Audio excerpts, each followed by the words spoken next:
Hi friends, நம்ம வெள்ளைக்கோழி குஞ்சு பொரிச்சிருச்சு. எல்லா கலர்லேயும் குஞ்சு வந்திருக்கு. பூதியில், பொன்றம், காகம். இடையில் ஒரு காடை குஞ்சு ஒன்று கிடச்சிது, அதையும் உள்ளே விட்டுருக்கேன்.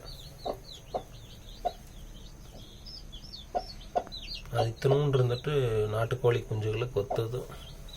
14 முட்டை அடை வச்சு 14 குஞ்சும் பொரிச்சிருச்சு.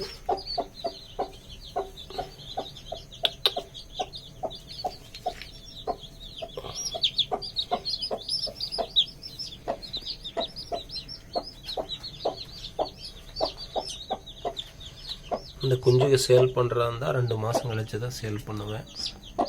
அது வரைக்கும் நல்லபடியாக வளர்த்தி கொடுத்துடலான்ட்டு இருக்கேன்.